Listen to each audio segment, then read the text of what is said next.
Now, the U.S. should stop supplying Israel with weapons and money and urge it to end its atrocities in Gaza. That's the message from China and Algeria at the UN Security Council, as their envoys described how Palestinians are facing constant attacks and weaponized starvation.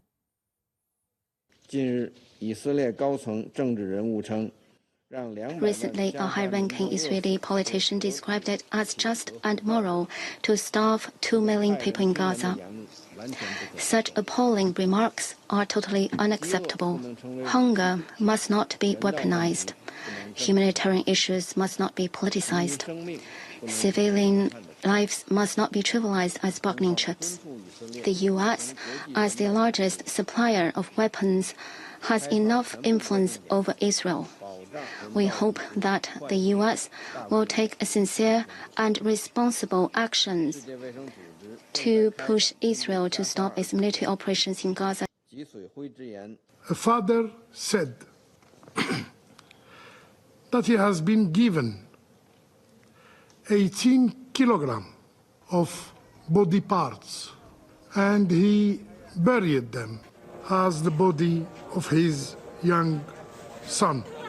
This heinous massacre of Ad-Daraj and the previous ones wouldn't have been possible without the generous financial and military assistance freely provided to the Israeli aggressor. Now, the U.S. has pledged an additional $3.5 billion in military aid to Israel amid the war in Gaza. A portion of that assistance is apparently intended for an IDF unit that has faced allegations of violating human rights. The U.S. is also reportedly sending 6,500 joint direct action munition to Israel at a cost of more than $260 million. At a recent UN Security Council meeting, the U.S. insisted that Hamas is regrouping its forces and operating out of civilian locations such as schools. We have raised our concerns with Israel, and while they indicated they were targeting senior officials from Hamas and Palestinian Jihad, they have an obligation to do everything possible under international humanitarian law to protect civilians. We mourn every civilian lost in this horrific incident and in this conflict. But this much we do know and must be acknowledged. Hamas continues to gather and continues to operate out of schools with no regard for the well-being of civilians.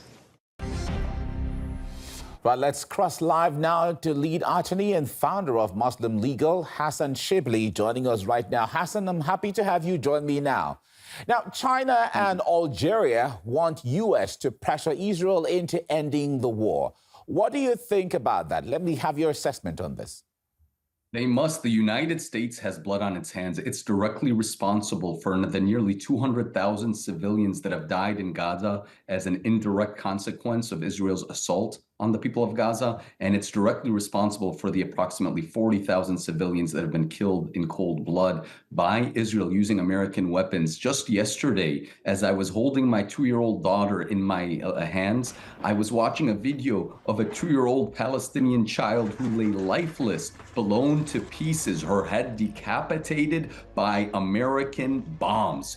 The United States knows Israel is disproportionately killing weapons. It is giving Israel weapons in violation both of United States law and international law. It is enabling and funding and supporting this horrific genocide and these crimes against humanity that we are witnessing. Let us not forget that just yesterday we saw news of about 100 worshipers blown to pieces as they worshiped God peacefully for the dawn prayers, destroyed. Not one single body out of the over 100 civilians killed remained intact, just blown to pieces by American weapons. Let's not forget, just last week, we saw Israelis protesting for the right of Israeli soldiers to rape on camera.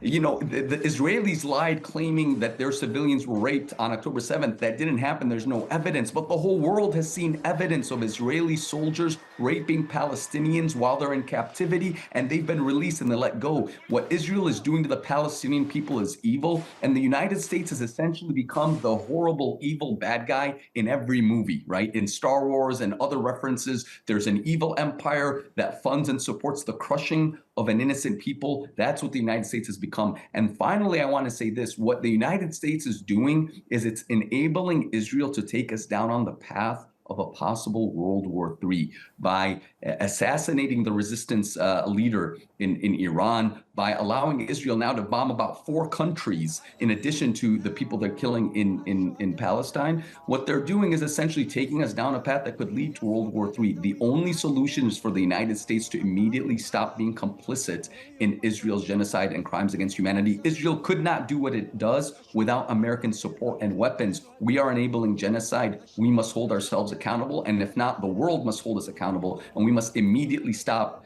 providing weapons. The last point I will say, I'm sorry, but I'm very passionate because we're talking about children, innocent children getting butchered. The last point that I will say is it's utterly hypocritical for the likes of Kamala Harris and others and their administration to basically pretend to be sad about the killing of civilians by Israel, while meanwhile providing them the weapons. So every single day we're seeing Israel kill hundreds of civilians, and yet we keep sending them more weapons. We are culpable and we are guilty for war crimes. Now, the U.S. defense industry is apparently making a lot of money off this conflict. So why would the U.S. government try to put an end to that? Well, certainly, maybe it should consider the moral reasons for ending the conflict. What do you say? So 2 groups are making a lot of money: politicians and the war profiteers. The war military industrial complex is obviously making billions and billions of dollars from this conflict, but so are the politicians. And what this election has shown us, and what's crazy, is that American politicians do not serve the American people. They serve a parasitic foreign entity, which is an apartheid, genocidal, colonizing entity called Israel. They put, whether you're talking about the Democrats or the Republicans, the members of Congress, and even those that are running for office, for the office of the presidency, they're both competing, bending over backwards to see who can appease Israel most. And that should scare the American people. The American people should ask, why don't our elected officials put humanitarian interests and America's interests first? They don't put humanitarian interests first. They don't even put America's interests first. They actually harm America's interests by sending billions of dollars to Israel. Meanwhile, America is struggling financially. Our bridges are falling apart. Our economy is in a very bad state. And instead of fixing our problems, they're sending our money overseas to kill children and make enemies for us. Now, is U.S. military assistance really helping Israel get closer to accomplishing its goals in Gaza? The goals that Benjamin Netanyahu put forth and said that we must achieve our goals. Is all of this helping Israel to achieve its goals? Israel's goals are unachievable because they're genocide. And yes, we're helping them commit a genocide. They could not commit this genocide without U.S. funding, without U.S. weapons, and without U.S. political cover. However, you cannot crush a resistance. For every resistance fighter Israel kills or assassinates, not just that, but the majority, 9 out of 10 at least, of the people they are killing are just innocent women and children, civilians. So every single child that they are making an orphan, that child will grow up to be a resistance fighter for tomorrow. The reality is the resistance cannot and will not be crushed. What they're actually doing is strengthening the resistance by creating global and local support for a continued resistance against the horrific Israeli apartheid and occupation and genocide that we are witnessing. All right, now the U.S. has pledged to continue its support for Israel despite civilians suffering in Gaza. Is the U.S. thereby complicit in atrocities committed by Israeli forces? Now, let me play you this record, and then I'll come back.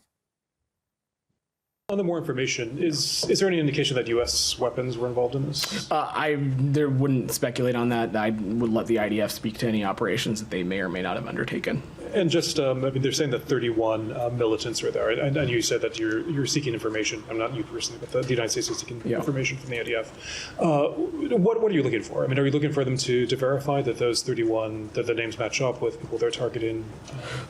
Look, Sean, I'm not going to get into the specifics of the information that we solicit. What I can just say is that we are engaged with our partners in the IDF about this generally. Let's not lose sight of the fact that ultimately here, Israel does have, we support its ability to defend itself, and we support its ability to take out Hamas terrorists, to continue to hold to account those that were involved in the horrific October 7th terrorist attack. All right, that is the deputy spokesperson of the U.S. State Department. Now, you've listened to what he said. Who will be responsible for and directly responsible for the killing of civilians by Israel with American weapons? He is responsible. Congress is responsible. Biden is responsible. American leadership is responsible. Frankly, they need to be held accountable for their actions. I think the only price that they should pay, quite frankly, is to be convicted as war criminals. And frankly, they all deserve the death penalty in an international court of law. They do. They're enabling genocide. We've witnessed 200,000 civilians killed indirectly as a result of Israel's actions, but at least 40,000 civilians killed. Israel isn't defending itself. You cannot accidentally kill 40,000 civilians. Every single day, you just pick up your phone and you could see hundreds, if not thousands, of images of Palestinian children decapitated by American bombs fired by Israel. What Israel is doing is as evil. You cannot be more evil than what Israel is doing. And America is just as accountable as the IDF soldiers that conveniently push a button. And you look at the bombs that they're dropping, we have images of Israelis, celebrities, even Israeli children writing and saying, we hope this kills Palestinian civilians. And if you look at some of these groups, I mean, they don't believe that the Palestinians are human. They believe that the Palestinians are animal, that their life is not sacred. And some of their even religious texts support that position. So when you read that some of these people believe that non-Jews are less equal in the sight of God, it's not surprising that they're willing to kill them with impunity. We have to leave you here now. Hassan Shibly, lead attorney and founder of Muslim Legal, thank you so much for your insight. Thank you, and God bless you. Great.